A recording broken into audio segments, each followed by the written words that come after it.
pedindo a proteção de Deus. Em nosso nome,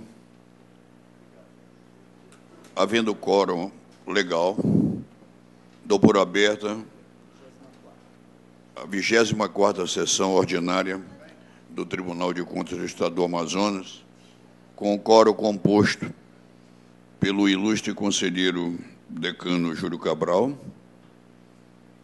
e os ilustres conselheiros Raimundo Miquiles, Érico Desterro e Silva, Ari Jorge Moutinho da Costa Júnior e o conselheiro, a conselheira Iara Lins dos Santos e o conselheiro convocado Mário José da Costa Filho. Também resiste a presença do auditor Alípio Filho, do nosso ilustre procurador, Dr. Roberto Cristianã, tendo a honra, mais uma vez, e a alegria de ser secretariado pelo Dr. Michel Levi Júnior. A todos, bom dia. Eu só participo de início, já o disse do conselheiro substituto, convocado Mário Filho, e o período de férias do conselheiro Pinheiro, que irá até o próximo dia 17, ou seja, até depois de amanhã. Nunca é demais agradecer. Muito obrigado a todos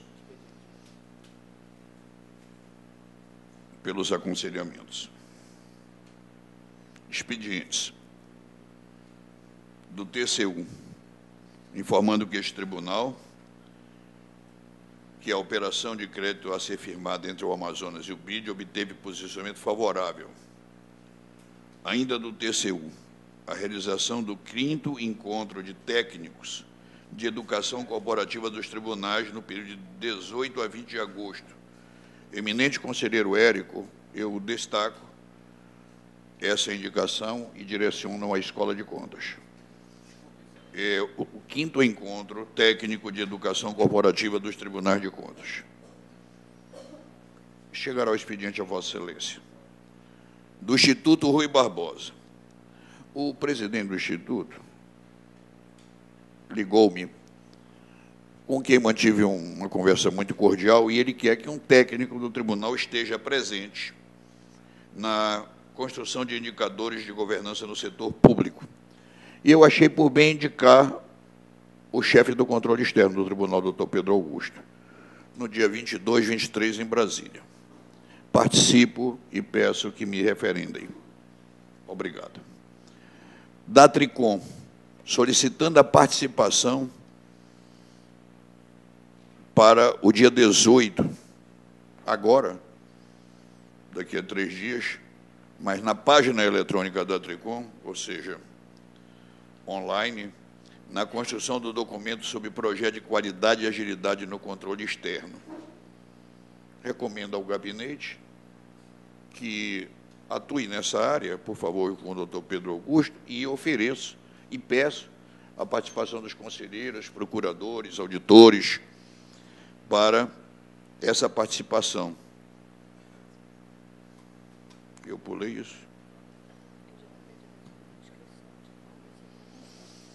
Tá bom, vida. Ainda, agora é do TCE de Santa Catarina, comunicando que o conselheiro Júlio Garcia, mais um xará, foi eleito presidente daquele tribunal no dia 18 passado. Da Prefeitura, convidando para o aniversário dos 5 anos do programa Bolsa Universitária. Escola de Contas se irmana ao tribunal e agradecemos. O ofício do Conselho Regional de Contabilidade, conselheiro Raimundo Miquiles. Sessão do auditório para o dia 28 de agosto, às 18 horas, e dia 23, sábado, de 8 da manhã às 5 da tarde. O auditório encontra-se disponível. É a intenção da presidência cedê-lo para o Conselho Regional de Contabilidade. Aprovado. Solicitação do servidor Simão Souza Silva, do meu gabinete, para a realização de estudo a respeito do gerenciamento de risco corporativo no âmbito deste tribunal, objetivando a conclusão da disciplina de programa de mestrado da UFAM. manifestaram o SESEC, SEGED, JU, DGESP, e foram de acordo. Nós também.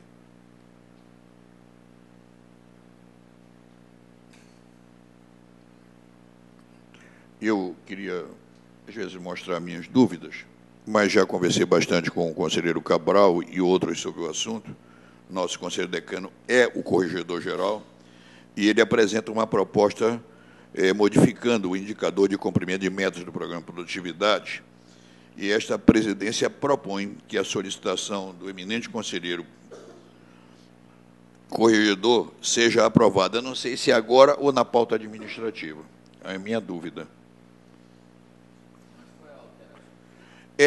Porque ele trabalha com processos. O corregedor trabalha com processos. Vossa Excelência o exerceu, eu tive a honra de sucedê-lo, e os caminhos apontam nessa direção.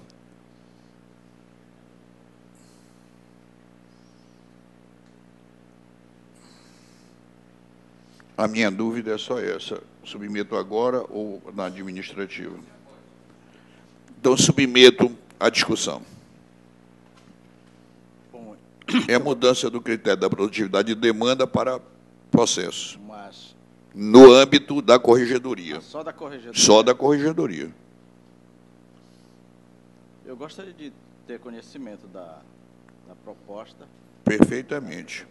Conselheiro Miquiles, é porque na corregedoria, como sabe Vossa Excelência, há processos, tramita processo. Na ouvidoria, não. Tanto é que eu passei pela ouvidoria e sobre desse mesmo problema, mas não pleiteei nada porque não há processos que tramitem na ouvidoria. E na corregedoria, sim, tramita processo. Então, achei justo esse meu pleito, caso o plenário acate.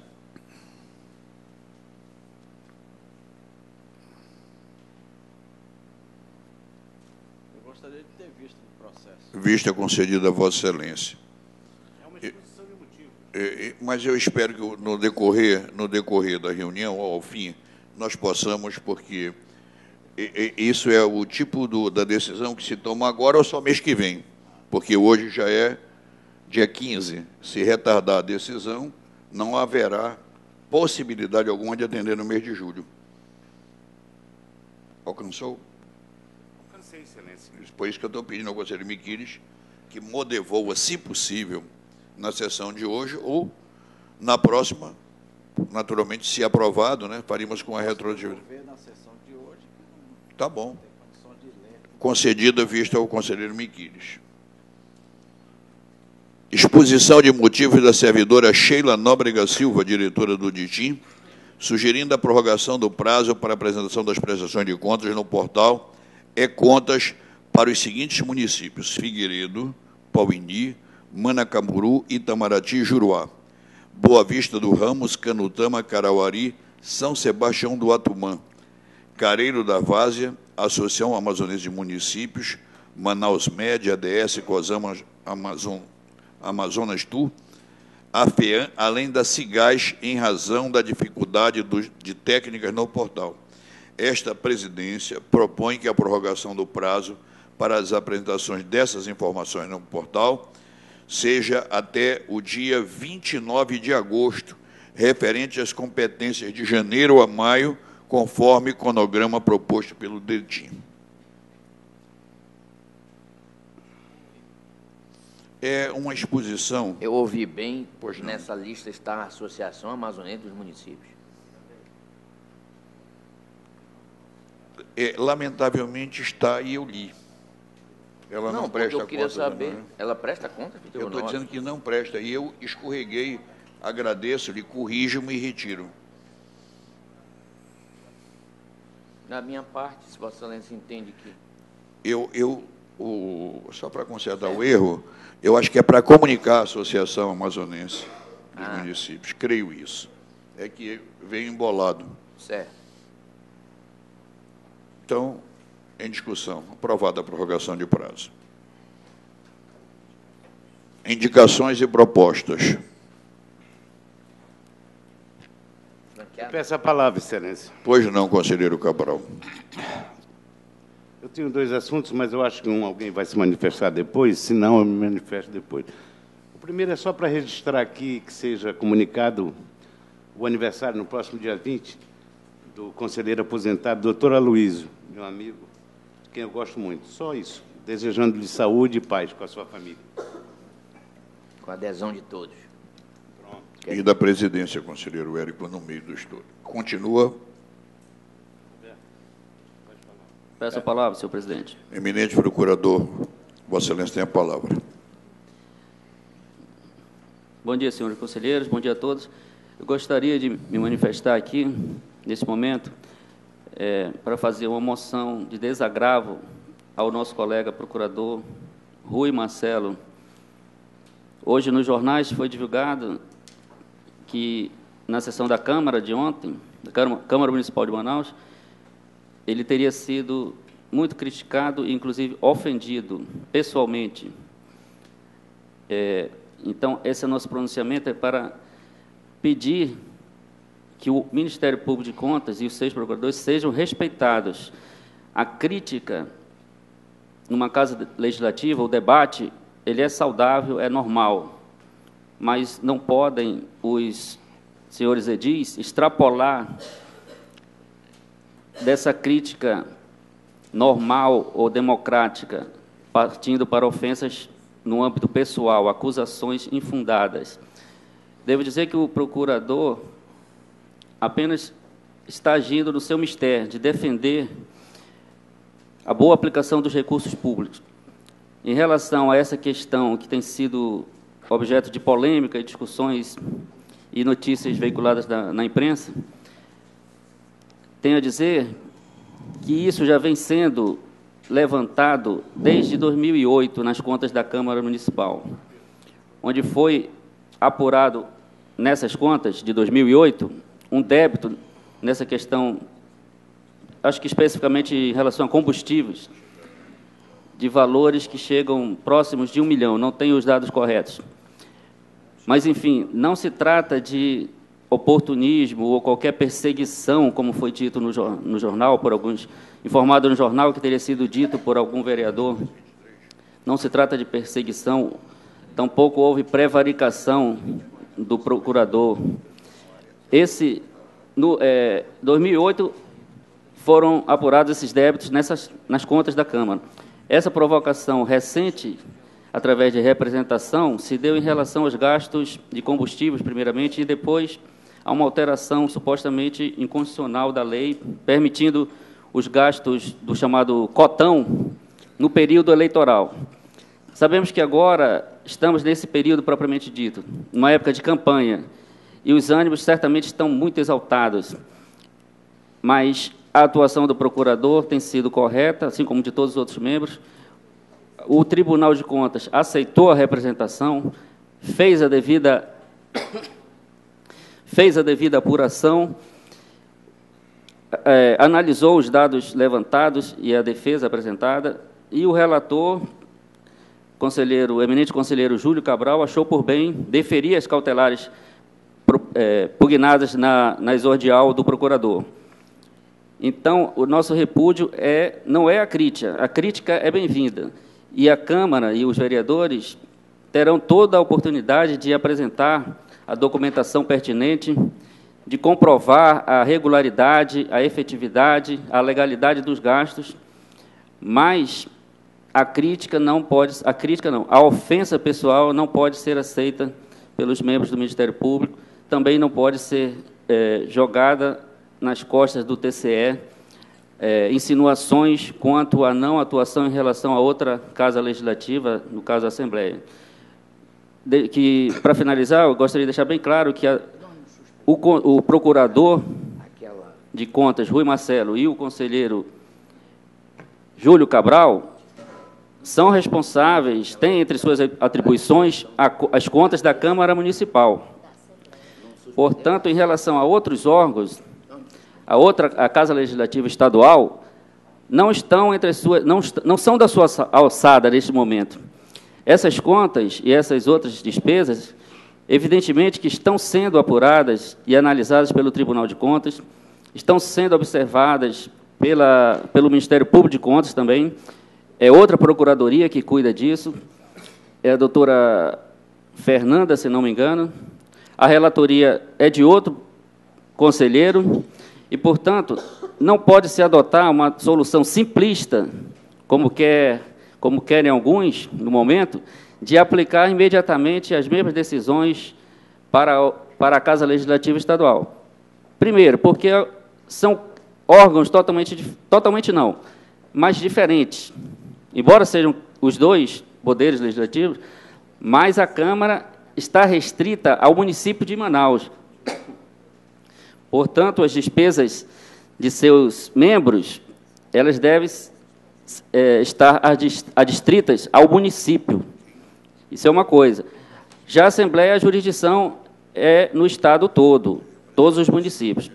Além disso, eu não tenho aqui conhecimento mais detalhado nem de um processo, nem das contas da Câmara, nem das contas da Assembleia, porque não sou oficiante nesses autos, mas não é só isso, a questão é dos controles evidenciados, verificados e apurados. Ao seu momento, certamente a Assembleia vai informar como é feito o uso dessa cota, eu não sei se é a mesma denominação ou não, mas certamente isso está sendo apurado e será, no devido momento, analisado e julgado.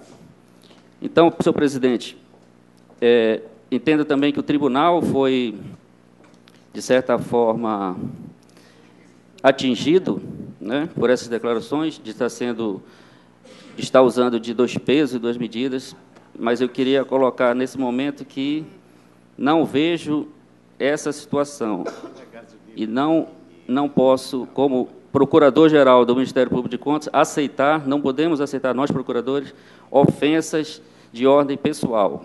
As críticas, evidentemente, temos que ouvi-las, o Parlamento é a casa e o lugar correto para essas discussões, esses debates. Mas as ofensas pessoais são inaceitáveis e podem até configurar quebra de decoro parlamentar, dependendo do caso. Era o que tinha a dizer. Muito obrigado, presidente. Muito obrigado, conselheiros. Eu peço a palavra, excelência. Vossa Excelência, conselheiro decano, tem a palavra.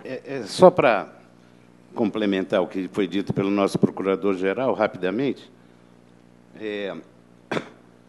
eu acho que a Câmara dos Vereadores,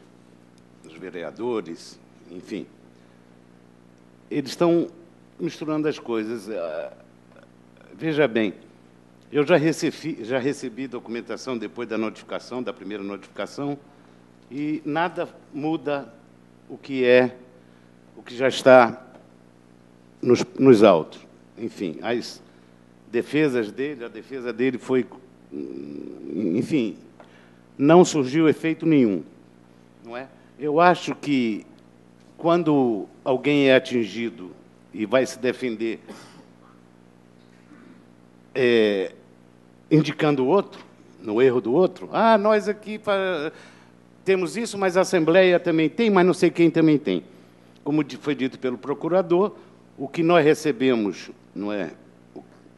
foi um pedido de medida cautelar da Procuradoria, através do Dr. Rui Marcelo,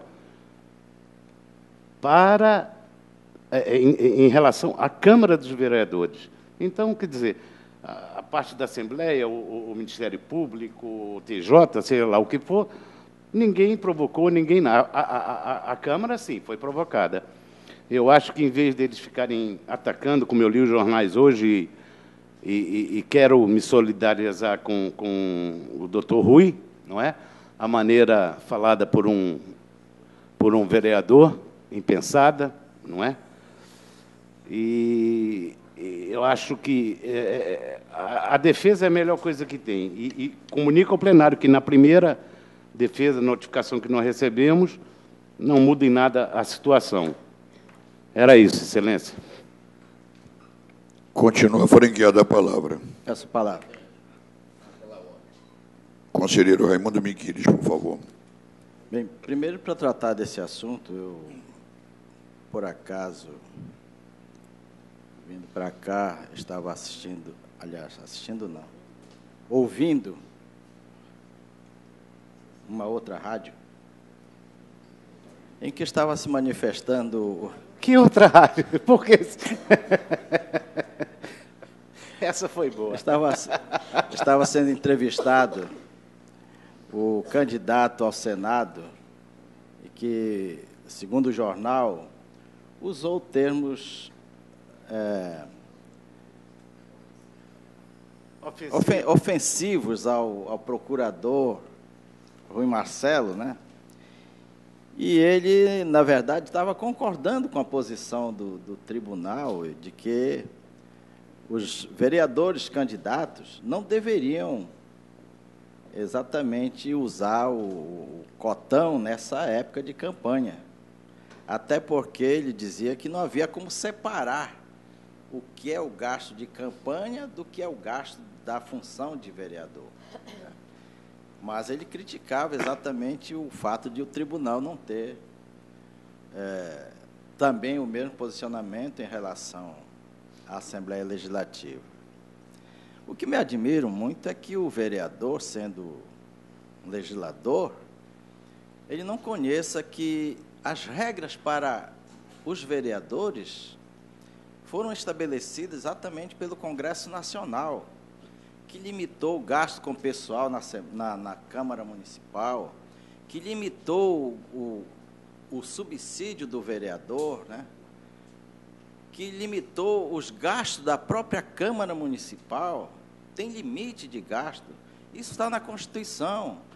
Ele tem que procurar saber quem foi o autor da PEC que resultou na emenda 25 de 2000, para estabelecer todos esses limites de gastos na Câmara, para ele criticar esse parlamentar à época, né, para verificar, porque, infelizmente, não existe uma regra assim, a regra estabelecida na Constituição da República para fixar subsídio dos deputados federais, dos senadores, né? Não existe limite assim estabelecido. Existe o parâmetro para a fixação do subsídio do deputado estadual, é o deputado federal, o limite é o deputado federal, quer dizer. Então, são essas regras que existem para o pequeno, mas não existem para o grande. Essa é a realidade, né? Eu presto minha solidariedade ao procurador Rui Marcelo. Eu sou relator, salvo engano, das contas da Assembleia Legislativa, também não chegou nada, e eu também nem vou mandar verificar esse detalhe aí de cotão, etc. e tal. Se chegar alguma representação, claro que eu vou estudar o assunto, né? Mas, infelizmente, o próprio tribunal foi atingido nessa manifestação dos vereadores, né? O outro que é candidato também, Marcel Alexandre, né? Também se manifestou de maneira contundente contra o tribunal. E creio que o Ministério Público de Contas e o próprio procurador irá tomar alguma providência em relação a isso. Esse é o primeiro assunto. Dentro deste assunto, eu gostaria de pedir a palavra ainda. Para não separar os assuntos. Doutor Érico, conselheiro Érico. Presidente, eu ouvi o que o conselheiro Miquiles, e ainda bem que ele falou antes de mim, porque com isto eu já fico mais satisfeito, porque essa explicação técnica que o conselheiro Miquiles dá é importante. Primeiro, são regimes diferentes. A Câmara de Vereadores tem regras constitucionais diferentes da Assembleia, dos deputados com assento à Assembleia Legislativa. Então, neste ponto, eu não vou reprisar, e o conselheiro Miquiles foi magistral. Eu apenas faço duas reflexões. Uma, porque nós vivemos tempos marcados, e este episódio é emblemático, por dois aspectos. Um, as pessoas são vereadores, mas querem pretender ser deputados estaduais. E eu digo isso porque essa é a tônica da nossa vida moderna. A pessoa faz concurso para uma coisa e quer ser outra. É vereador, mas acha que tem as prerrogativas do deputado estadual. E hoje se perdeu um pouco a noção das coisas, das competências. E a segunda coisa muito presente na nossa vida é a falta de respeito. Nós estamos vivendo um momento em que as pessoas não se respeitam mais, não se respeita mais a autoridade, o exercício da autoridade, e exatamente porque as coisas acontecem e não há consequências é que nós estamos vendo as pessoas darem vazão a toda a sua falta de educação doméstica, toda a sua falta de respeito aos mais velhos, aos que estão numa determinada posição, assim como se vai a presidente da República no estádio de futebol, esquecendo que, apesar de tudo e apesar das diferenças que nós possamos ter com ela, ela é a presidente da República, ela é a autoridade que foi eleita pelo povo, gostemos nós ou não da opção que foi feita, mas ela é a presidente da República, e é vaiada para todo o globo assistir à nossa falta de educação e de respeito. Então, a nossa sociedade está generalizadamente assim. E as faltas de respeito, elas não são corrigidas pelos órgãos que deveriam corrigir. As corregedorias não funcionam para punir eventuais excessos, como não vão punir este novo excesso. Infelizmente, é assim. Nós temos que... Eu já, não sei se me acostumei, mas estou me moldando a esse tempo novo. Infelizmente. Infelizmente. Porque também já fui vítima de ofensas que não foram corrigidas nem reparadas, e nem ninguém saiu atrás de moção de apoio nessas ocasiões. Portanto, eu quero dizer a Vossa Excelência, senhor presidente, que a minha solidariedade vai para Vossa Excelência, que de gaiato entrou nesta história, me desculpe o termo, que não tem nada a ver com isto, e usam, Vossa Excelência, uma situação peculiar que a mim engrandeceria muito se tivesse na Assembleia Legislativa um filho presidente daquele poder. Quero dizer a Vossa Excelência que Vossa Excelência tem uma posição peculiar que poucos terão na história do Amazonas e na história desse país. Ter um filho presidente na Assembleia Legislativa e jovem. E eu sou testemunho e dou aqui meu testemunho do comportamento absolutamente republicano que Vossa Excelência tem com o Poder Legislativo, embora tenha também uma relação que não se esquece jamais e que não se coloca jamais em discussão, que é a relação familiar, que é a relação de pai e filho. Eu quero lembrar, comentava aqui com a conselheira Yara Santos, que o tribunal já suspendeu e já impugnou, sim, uma verba de representação da mesa diretora da Assembleia Legislativa. Então, acusar levianamente o tribunal de não agir contra a Assembleia Legislativa, e aqui ninguém age contra ninguém, se age quando se deve agir, dentro da competência que nos é fixada na Constituição, e nós temos feito isso, sim, em relação à Assembleia Legislativa, ou em todas as vezes que as situações se colocam para o tribunal fazer. Isso tudo é leviandade, isso tudo é falta de educação doméstica, é falta de respeito, infelizmente. E eu me solidarizo com Vossa Excelência, senhor presidente, pelo ataque que Vossa Excelência sofreu sem qualquer necessidade. E, de certa maneira, este tribunal sofreu também, porque se questionou a seriedade, mais uma vez, deste tribunal, quando nós estamos aqui, um órgão absolutamente transparente. Se um dia foi diferente, está lá para trás. Hoje, o Tribunal de Contas é um órgão transparente, é um órgão que tem os processos todos no seu site, para quem quiser consultar o andamento, com quem está, por que está.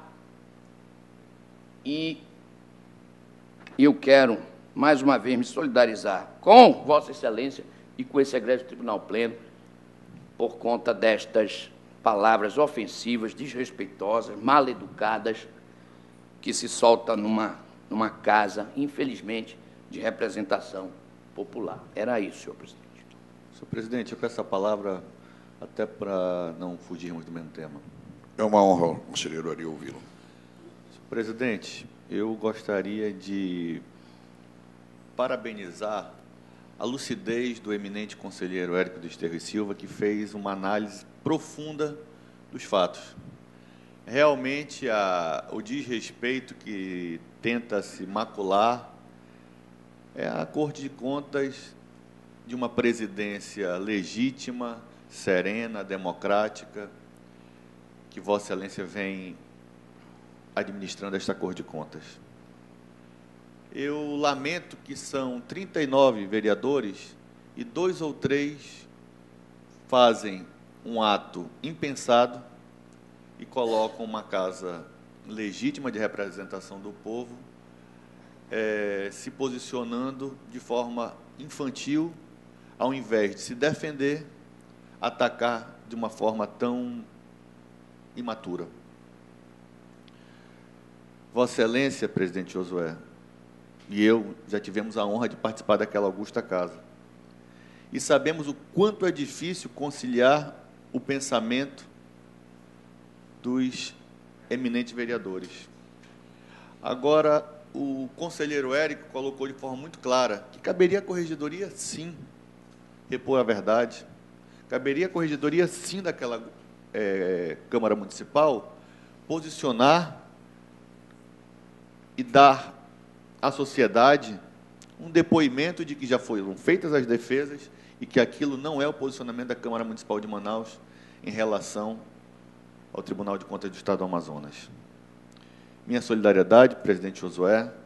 Vossa Excelência tem sido realmente um grande presidente, merecedor do nosso respeito, da nossa consideração e, acima de tudo, o passado de Vossa Excelência responde por todas as suas atitudes, que é um passado limpo, ético e de muito respeito na cidade de Manaus e no estado do Amazonas. Continua franqueada a palavra. Eu também me Conselheira Yara Santos. Eu também me associo às palavras dos conselheiros, principalmente do conselheiro Érico, do conselheiro Ari, e lamento profundamente. Vossa Excelência é um presidente que procura ser o mais ético possível, dentro mesmo do lado humano, mas é sempre ético e sempre procura fazer tudo de acordo com a lei. E Vossa Excelência não tem culpa de ser um privilegiado, de ter um filho competente presidindo a Assembleia. Me solidarizo com Vossa Excelência, presidente. Também. Senhor presidente. Conselheiro substituto Mário Filho.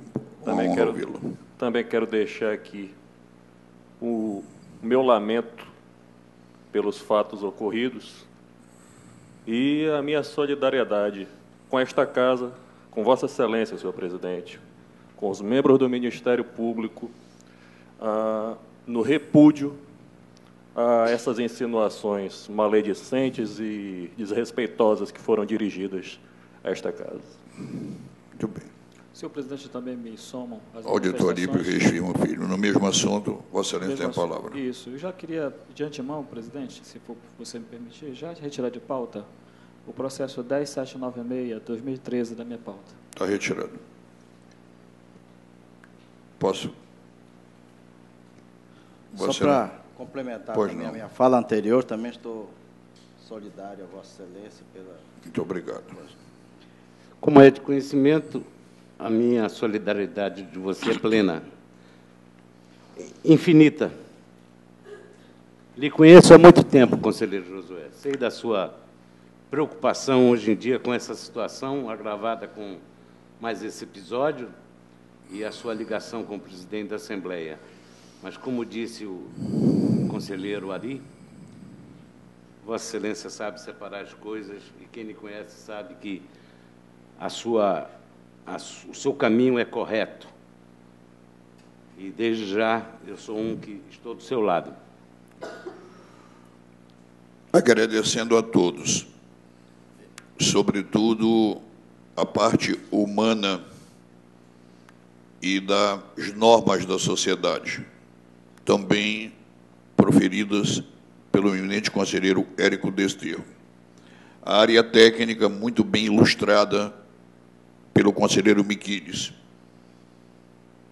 Eu não vou me alongar dizendo o que é o município, o que é o Estado, suas dimensões, números, porque tudo que eu falar terá a versão de quem quiser ouvir e escrever.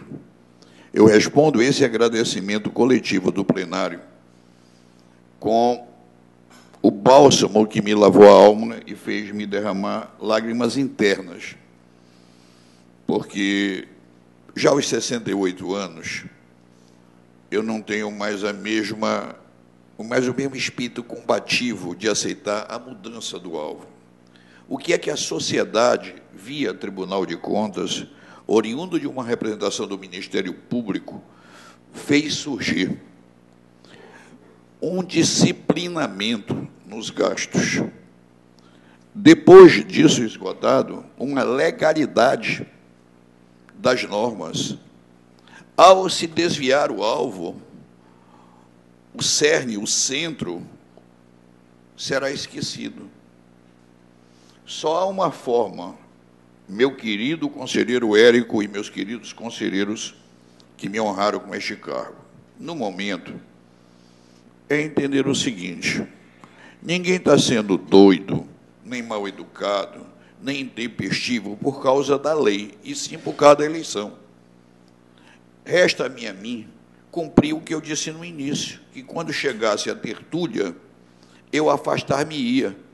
Eu não sabia que seria nesse alvo, nesse ponto. Pensava eu que fosse por ocasião dos julgamentos, mas é uma situação da Procuradoria, em que o procurador Rui Marcelo foi ofendido. A ele a nossa solidariedade, né? A nós, para se desviar do cerne, usam-se, inclusive, de metáforas irônicas bíblicas para fazer isso. Só me resta agradecer a todos e também cumprir.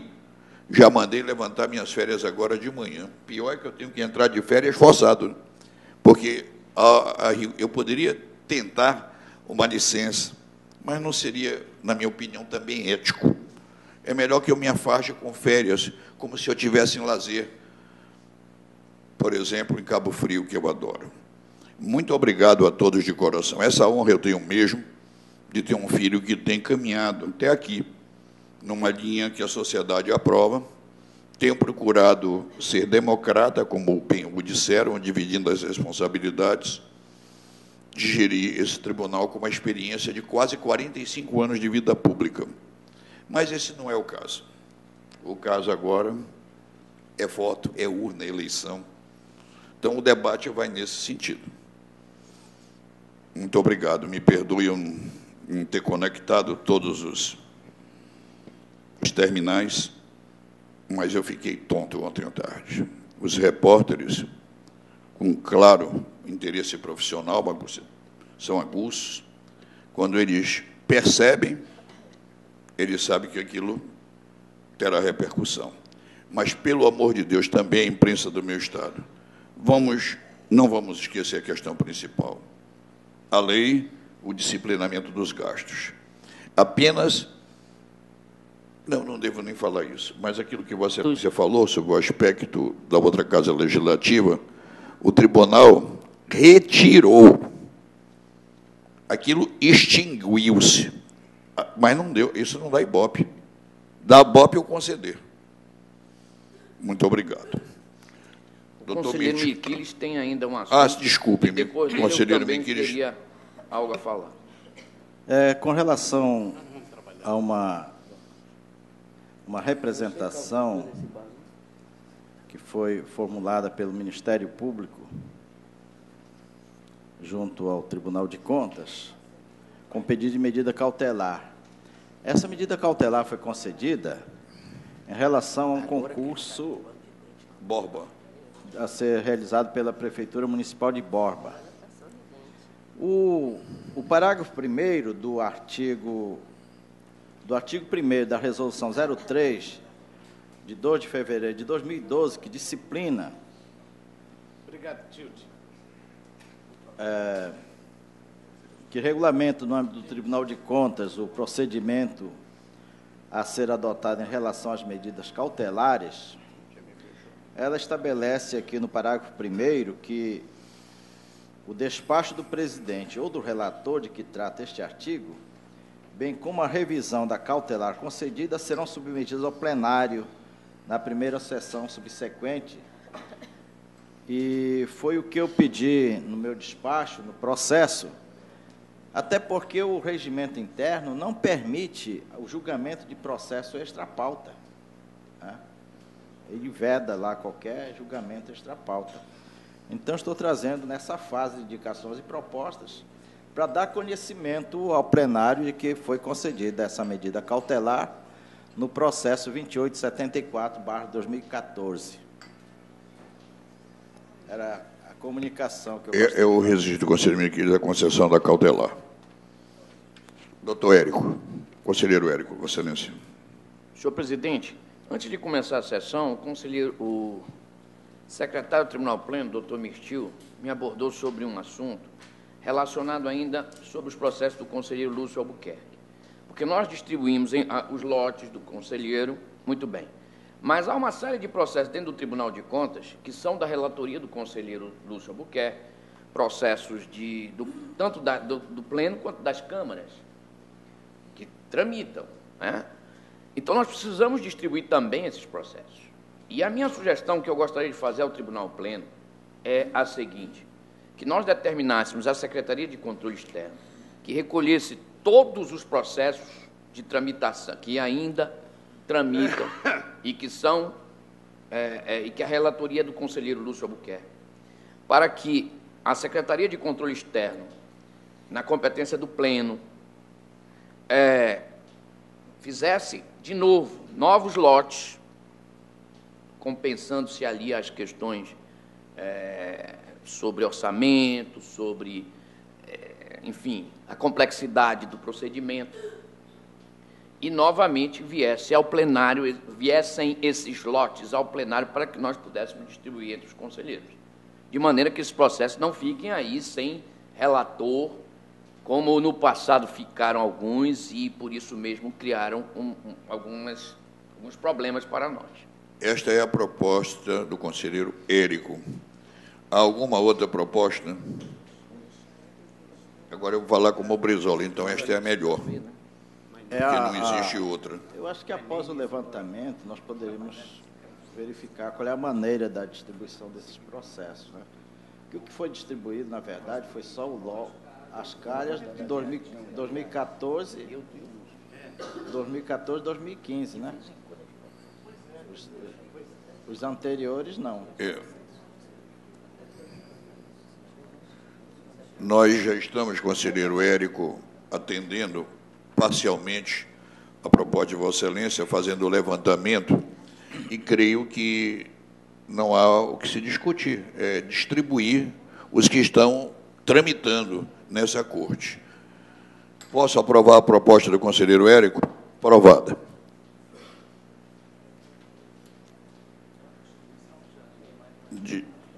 Vamos à distribuição por sorteio.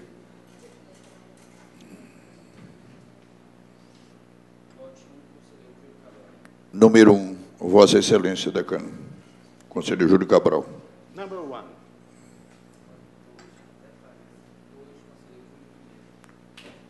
Júlio Pinheiro, número 2.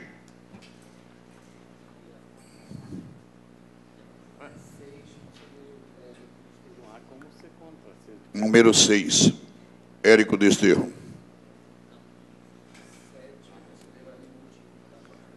Ari Moutinho Júnior, número 7.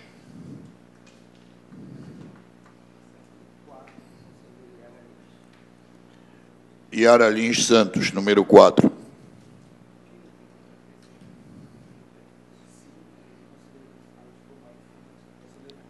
Conselheiro convocado Mário Filho, número 5, Vossa Excelência.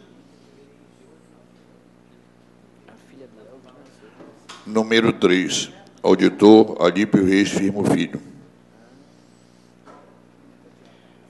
O conselheiro Miquiles não está recebendo o processo. Exatamente sobre o assunto. Eu gostaria que, a partir da próxima sessão, já fosse alimentado. O processo já está devidamente encaminhado, então seria injusto eu ficar até o mês de outubro. Muito obrigado. E por que não a partir dessa, excelência? Porque a matéria é vencida. Que a matéria é vencida.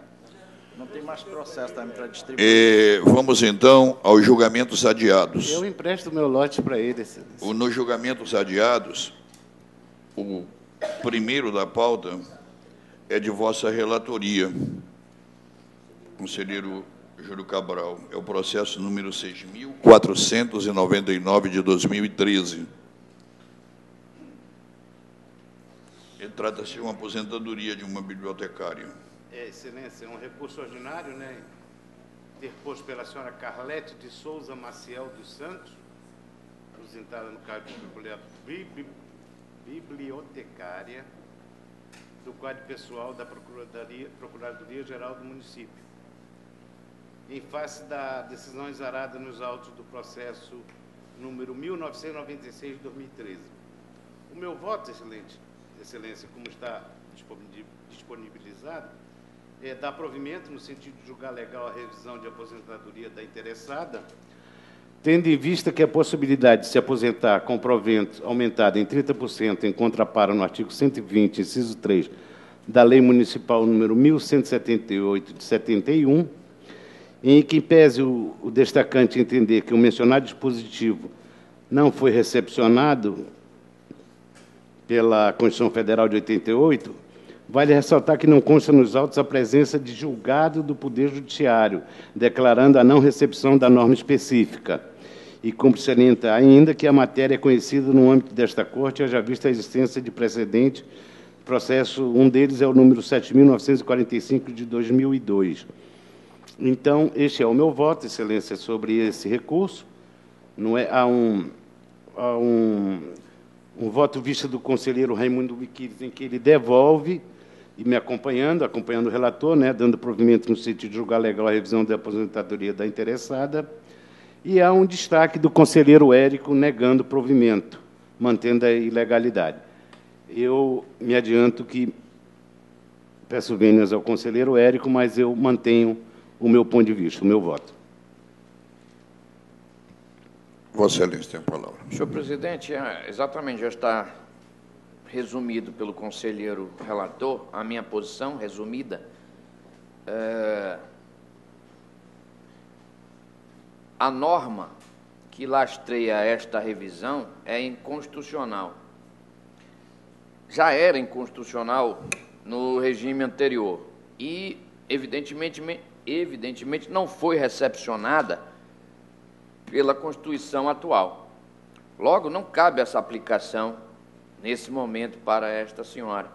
Então, o que se está julgando é a revisão da aposentadoria, não a aposentadoria, e a mim parece ilegal a gratificação que pretende ser incluída, ou foi incluída, e, portanto, o meu voto é pelo não provimento do recurso.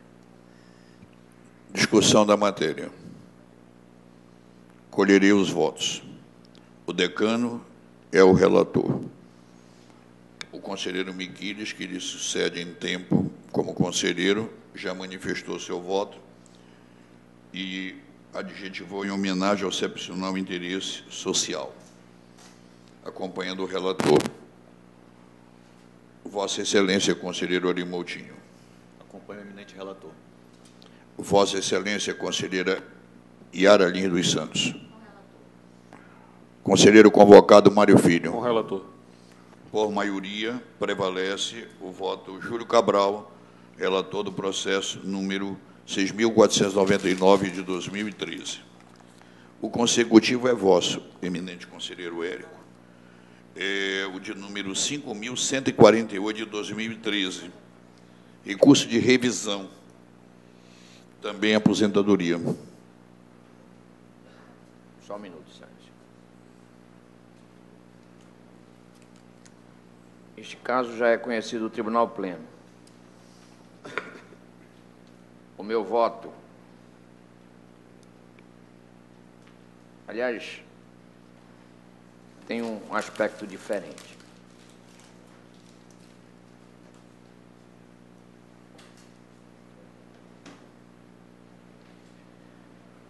O tribunal já emitiu um acórdão de relatoria anterior, em que decidiu tomar conhecimento do recurso, negar provimento, no sentido de manter o julgamento pela ilegalidade do ato aposentatório da senhora Maria Fausta Rodrigues de Lima, e fixar prazo sob pena de multa para que o dirigente do Lábrea-Prev pudesse promover nova concessão de aposentadoria.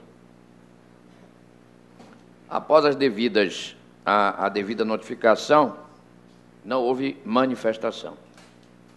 Então, há uma decisão do tribunal já que manda o Lábrea-Prev baixar um novo ato de aposentadoria.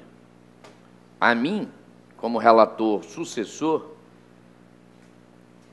só resta, neste momento, propor ao Tribunal Pleno que aplique multa de R$ 3.000 ao diretor-presidente daquele órgão por não cumprir a decisão do Tribunal de Contas. Esse é o voto. O destaque é do eminente conselheiro Raimundo Miquiles. O meu argumento, no meu voto vista, é de que o prazo foi fixado ao dirigente do Lábrea-Prev. Houve a devida comunicação. Entretanto, o ato não foi baixado pelo dirigente do Lábrea-Prev, foi pelo chefe do Poder Executivo.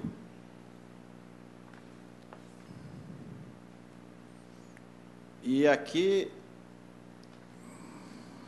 eu trago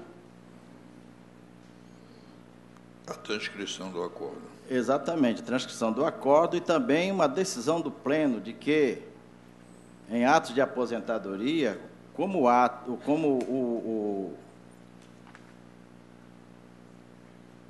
o ato de concessão de aposentadoria é do chefe do Poder Executivo, a decisão do tribunal é de que o prazo deve ser concedido ao chefe do Poder Executivo, que é ele quem detém o poder de editar o decreto, e não ao chefe do Lábrea-Prev ou de outro instituto de previdência. E essa decisão foi na 8ª sessão administrativa do Tribunal Pleno, ocorrida em 1º de 3 de 2012, que diz exatamente isso, né? Para que o prazo para retificação de atos de aposentadoria não deve ser diretamente ao órgão previdenciário, e sim ao chefe do Poder Executivo estadual ou municipal, conforme o caso, para que ele, sim, determine o órgão competente as providências necessárias. Assim, não seria razoável a aplicação de multa ao diretor-presidente do Lábrea-Prévia, visto que não é de sua competência promover esse tipo de ato, além do fato de que sequer foi especificado prazo para o cumprimento da decisão supracitada. Então, o meu voto é discordando da conclusão do voto do relator, e propondo que o Egrégio Tribunal Pleno reforme o acordo de folhas 40 a 41, no sentido de que seu item 8.3 passe a ter a seguinte redação, aspas, conceder 60 dias de prazo, artigo 18, 13 da Lei Complementar 0691, combinado com o artigo 1º, inciso 12 e 36 da Lei 2423, ao chefe do Poder Executivo do município de Lábrea, sob pena de multa, para que promova nova concessão de aposentadoria à senhora Maria Fausta Rodrigues de Lima, fazendo constar no processo o ato de admissão e os demais documentos faltantes nos termos da Resolução 2 de 1990. E determina a Secretaria do Tribunal Pleno que adote as providências previstas no artigo 161. É o voto vista. discussão. Senhor presidente, Pois não, doutor. eu quero esclarecer que, como eu informei, eu apenas estou dando cumprimento a uma decisão deste tribunal pleno. Eu não tenho absolutamente, como relator, ingerência na decisão do tribunal pleno. Quando eu assumi este processo, já tinha havido uma decisão que é de outubro de 2013. Eu era, portanto, presidente, não relatava processo. E este tribunal pleno mandou fazer de um jeito e não foi feito. Eu estou apenas dando cumprimento a uma decisão do tribunal pleno. Isto que pretende o conselheiro Miquiles é mudar a decisão que foi adotada lá atrás, se é possível. Tomo conhecimento desta forma de agir do tribunal hoje, porque me parece que as decisões do tribunal pleno só podem ser modificadas mediante recurso. Então, é só o esclarecimento que eu gostaria de fazer ao pleno. Até porque, me perdoem, só fazer um esclarecimento, não há mudança de mérito. Não há. O que há é o voto do relator, mantendo o acórdão do pleno, direcionando uma multa pelo não cumprimento desta decisão ao diretor do Amazon Prev, o conselheiro Miquiles, de Lábrea, desculpe, Lábrea Prev. E o conselheiro Miquiles aponta que quem deveria receber a multa, ou pelo menos o prazo, era o prefeito e não o diretor-presidente. Continua em discussão. Colheria os votos. Eminente conselheiro Júlio Cabral, decano da Casa, como procede o Vossa Excelência? Excelência, com o argumento final do conselheiro Érico, eu voto com o relator. Conselheiro Ari Moutinho Junho. Estou impedido, Excelência, nos autos. Lamentavelmente, eu tenho que também cumprir. Vossa Excelência sempre é no impedimento. Conselheira Yara Santos. Com relator. Conselheiro Mário Filho. Com relator. Por maioria, prevalece o voto do relator Érico Desterro. O processo consecutivo é vosso, conselheiro Ari Moutinho Junho. É um SPED. Eu queria retirar de pauta, Excelência. Retirado, Excelência. Atendido. Desculpe.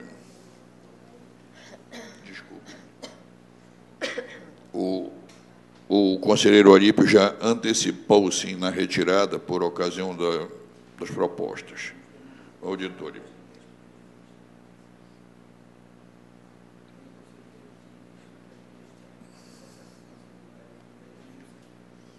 Eu vou só, por enquanto, fazer os pedidos de vistas, porque depois vai em bloco as provações por nenhuma observação em contrário. Ajude-me, senhor doutor Mirtil. 10.188, deste 2013 passado, do conselheiro Érico, concedido vista ao conselheiro Miquiles, 1456/14, também do conselheiro Érico, em vista ao conselheiro Miquiles. Do auditor Alípio, já dito de início, não?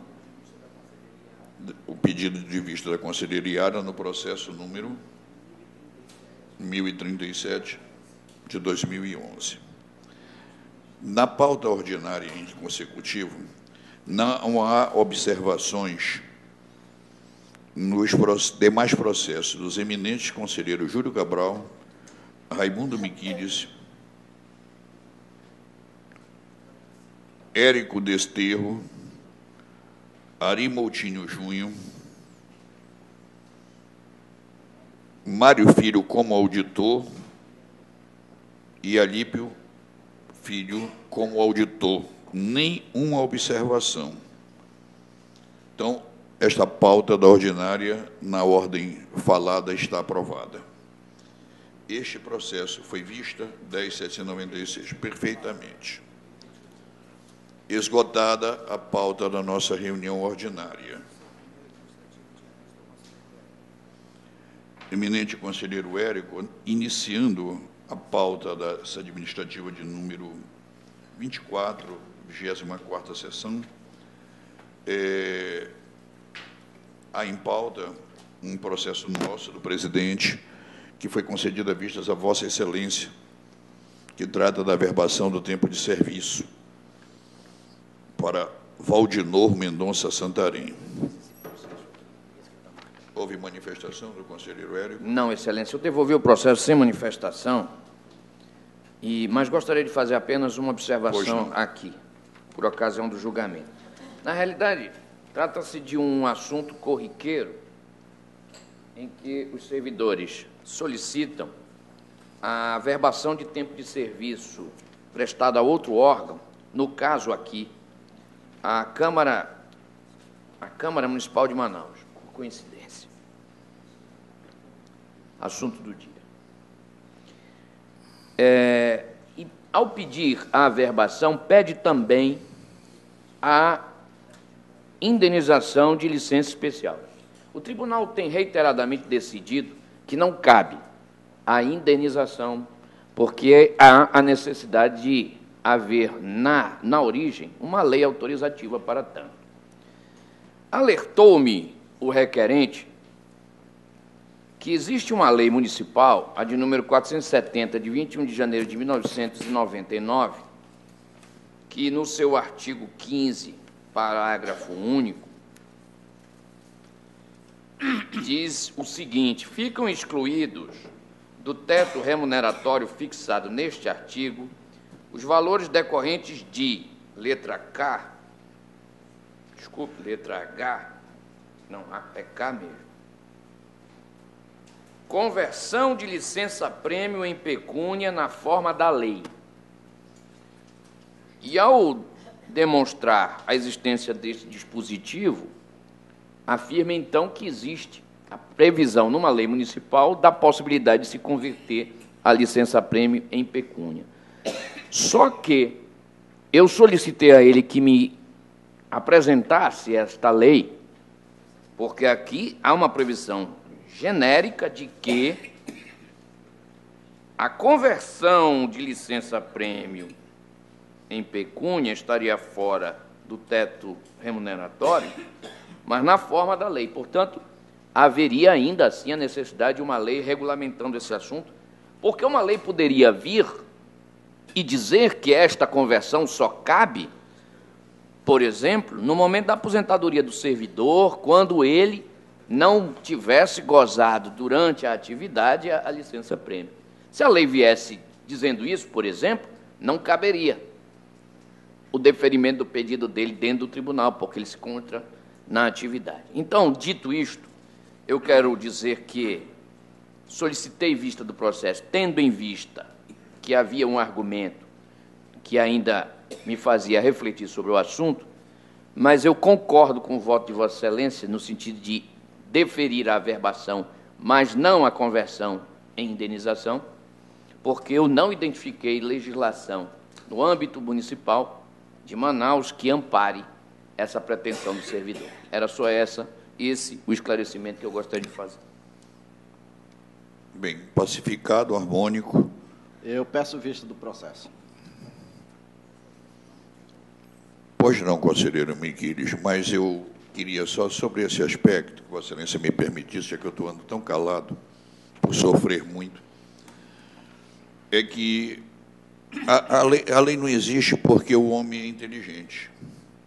Repare bem, se o tribunal fosse pagar pecúnia, algum valor, uma retribuição financeira, por um tempo de um outro órgão, né, é específico. Trabalhou dentro do tribunal 5 anos, ok. Trabalhou fora do tribunal para contagem de tempo, sim. Para recebimento de retribuição, não. Não seria inteligente do tribunal arcar com uma despesa que no outro órgão talvez nem tenha, no montante aqui. E até pelo desnível dos vencimentos. Mas Vossa Excelência tem vista. Mas o meu pensar, independente da lei, em nome do senso, é talvez esse contrassenso de ser pragmático, aritmético, em homenagem ao Ari Junho. Aritmético. Julgamento em pauta. Nenhuma outra observação. Dou por aprovada a pauta. Alguma coisa? Eu peço permissão, nós estamos realizando essa sessão nesta terça-feira, por concessão de Vossas Excelências, face a minha ausência a partir do dia de amanhã, onde teria a honra de acompanhar o professor Érico, num painel muito importante sul-americano, sobre o tema que trata essa Corte de Contas, os gastos públicos, a corrupção, enfim, um acontecimento internacional. E, diante disso, peço-lhes permissão para que nós voltemos ao curso na próxima quarta-feira, no horário regimental, dia 23, uma nova sessão. Muito obrigado a todos.